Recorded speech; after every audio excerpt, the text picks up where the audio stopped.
Episode 3 of Ahsoka has released, and I'm going to break down everything that I loved about the episode and some of the stuff that I didn't. Don't forget to hit that like button, and let's jump right in. Everything starts with Sabine and Ahsoka training. Now, I'm going to be honest, some of the criticism I had of the first 2 episodes is everything felt too much like the Sabine show, not the Ahsoka show. And while Sabine is still one of the main characters, I wanted to learn more stuff about Ahsoka. And honestly, in this entire episode, we don't learn that much more about Ahsoka, but I think some of the choices between Sabine and Ahsoka have really started to turn my opinions around regarding this relationship. And so as we walk in, we see that Sabine is training with Hu Yang, and it is just this awesome moment that makes me think, who else has trained this way? What other Jedi have done this exact same thing? The Grievous type arms and these kind of video game like lights that she's slicing through to measure the angles of her cuts. I thought it was really interesting. As Ahsoka is watching on, she now suggests that they try something different. Zatoichi. Oh no.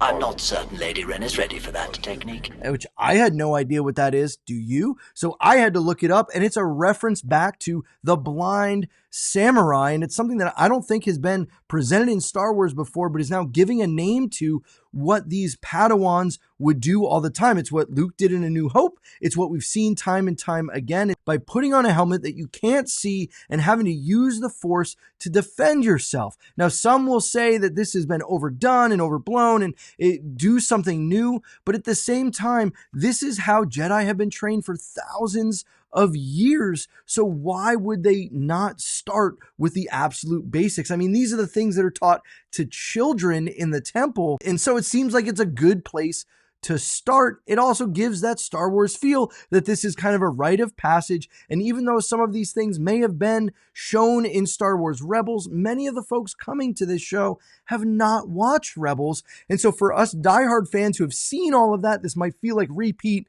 But for others, this is all new, and we have to live with some of that. We have to find the balance between bringing on new fans and also helping bring along the OG fans who have been watching and reading and doing all that stuff in the Star Wars universe for years. Now, before we move on, one of the things I absolutely loved about this sequence in particular is the music.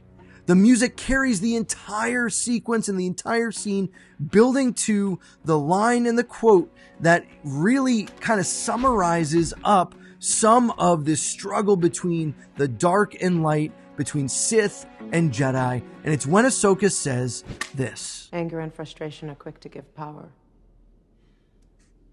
but they also unbalance you.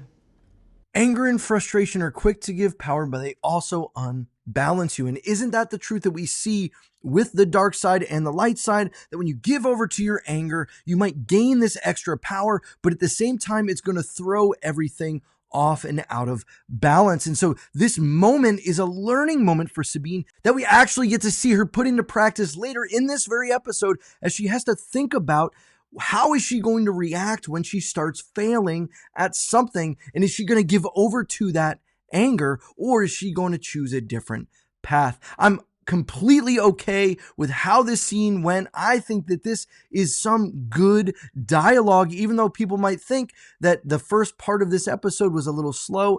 And that's fair. You can think that. But I think they're trying to show this relationship between Ahsoka and Sabine, and it works for me. When we jump to the next scene where we see A-Wings flying alongside a Mon Calamari starship, and we see Hera coming into a meeting with Mon Mothma, and right before she's told, beware, there's going to be other senators there, and Xiono is one of them, kind of foreshadowing the clash that's about to happen. Now, I think there are some things that seem to take Hera out of her characteristic stoic kind of thought and methodical choosing of things. She wasn't the emotional one oftentimes in Rebels, and this character is being portrayed a little bit differently, because when she starts to get pushback about this really being a mission to save Ezra, not a mission to go after Thrawn, and the other senators besides Mon Mothma really shoot it down, she responds and snaps back at Xiono, who, if you didn't know, has appeared in Star Wars before as the father of Kaz from the Resistance.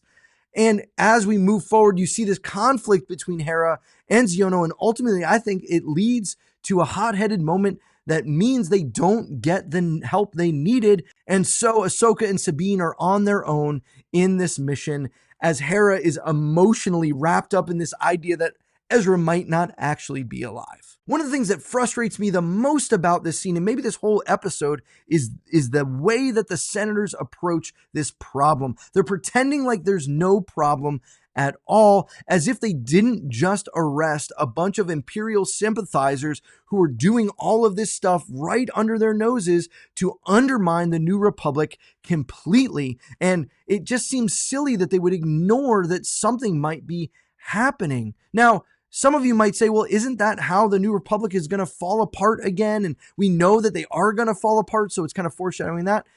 Sure, but a counterpoint to that is I really would like to see the New Republic brought strongly together.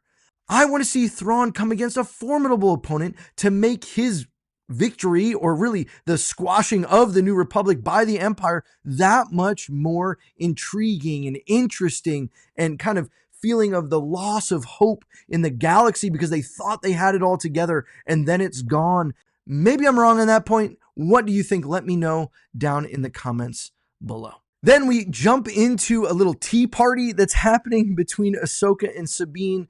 That at first, as it was happening, I'm like, what is going on? Can we just keep moving forward? But we get some of the most important dialogue in this scene talking about the Force and how the Force is in everything, but it isn't just about the Force. It isn't just about how talented you are in the Force when Ahsoka says this.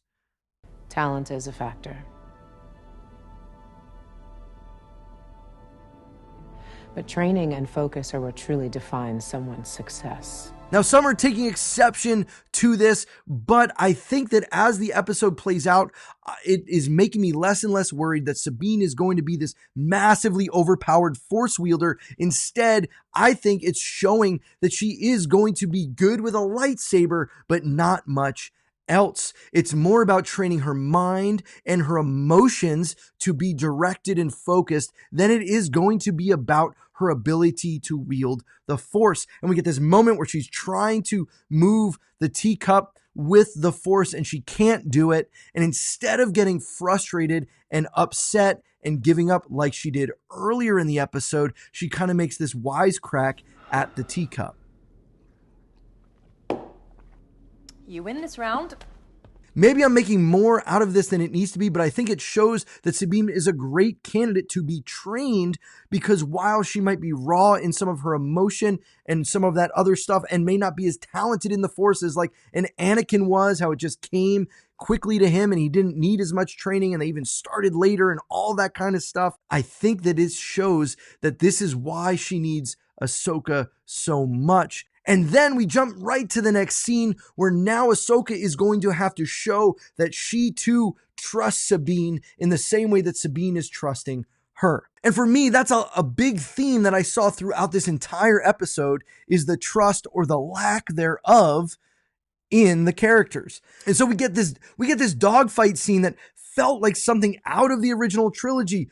They weren't TIE fighters swooping in, though they looked like they were coming in on the same exact vector, but instead they were Shin Hati and Merrick who were coming now once they dropped out of hyperspace, and they were coming to take them out before they could get to the Eye of Sion. Now, as that's happening, we get this kind of callback moment that Sabine jumps in the gunner seat in the back, felt a lot like Luke Skywalker, and you had this kind of quib back and forth, why'd you change my settings? Whole kind of thing felt a little bit like the conversation that Luke would have had with Han as he's hopping in there, getting ready to take out some TIE fighters. And what happens?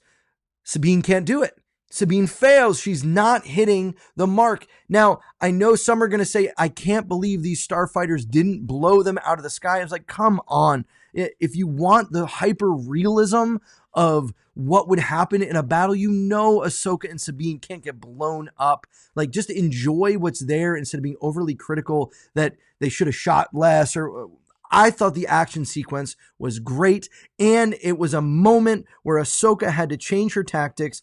Huyang kind of cracks a joke. Again, Huyang, I think, is becoming one of my favorite Star Wars characters. He's so well written at the right time, and he's kind of poking at Ahsoka to say, hey, you both have to change the way you're approaching this, not just her. And Ahsoka listens and says to Sabine, what do you need from me? And now they work together in tandem, like I'm sure we're going to see them doing in some battles together. They were doing it in the ship, and it allowed for them to break free of the starfighters with minimal damage. And then they come upon the Eye of Sion, this hyperspace ring that is going to be used to travel from galaxy to galaxy. And as they draw close to that, Morgan Elsbeth and Shin Hati have a moment. And I think this moment is foreshadowing something big.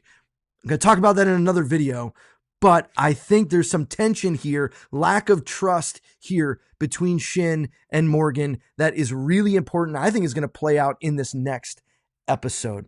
But regardless of that, the turbo laser fire damages the ship and it puts them in a compromised situation where Ahsoka throws on a spacesuit and jumps out into space and is trying to buy time for Sabine to get the ship up and running again. And as that happens, again, we have another moment where some things were maybe corrected from previous Star Wars, where Ahsoka, who's strong in the Force, can't just fly around outer space. Kind of liked that. She needed her Padawan to come get her out of trouble, as if kind of this relationship between Snips and Anakin, there were times where Snips had to be there to save Anakin and vice versa. And this moment of trust where Ahsoka is trusting Sabine, and there's an awesome moment where the ship twists and she slides down back in and they keep flying away. She bought the time they needed. It was an awesome scene. And then we go from that awesome action sequence into a moment where Sabine and Ahsoka know they're on the right track. And that's when they see the Purrgil. That's when they know that they're getting closer to Thrawn and Ezra, that they've found the right place, because this is where the Purrgil are kind of stopping, and it's almost like a pit stop as they're getting ready to head through this space lane, the hyperspace lane that the hyperspace ring is going to follow along. Now, I wonder about the ring. It looks like, and we get that illusion at the end, that it looks like one of the rings from the Clone Wars era that you put a starship in and it would help fly. I wonder if they're going to fly a Purrgil through space. Is that how they'll navigate the lane? And is it also then mean that Thrawn has maybe his Star Destroyer on the other side that's going to come back the same way and dock into that giant ring? Why else would you need a ring that big other than to guide a Star Destroyer? I don't know. I think it's something along those lines. But as we get that, they fly through the Purrgil, they land, they hide, and the scene abruptly ends with this cliffhanger of knowing that Baylan is sending out the HK droids to go find them in the woods, because we know then that next episode, and we've seen some of the footage, that next episode is going to be a conflict between Baylan and Ahsoka. Maybe this is where we get some of those lines from the trailer referring back to Anakin, and we're maybe going to get more from that conversation. It already have seen how Baylan kind of regrets having to go and kill Ahsoka, but he's still probably going to do what he needs to do because he needs Thrawn. And I've seen a bunch of different theories around why that is. Some have said he's trying to get revenge, that somehow Thrawn might be responsible for the death of his wife and that Shin is his daughter. And there's this kind of weird thing where he's using Morgan to get to Thrawn. I don't know about that. All I know is I'm excited. I think that there is a lot in this episode that was good in the relationship between Ahsoka and Sabine. I know we wanted more about Shin and more about Baylan, but I think what we were given really piques my interest for the next episode.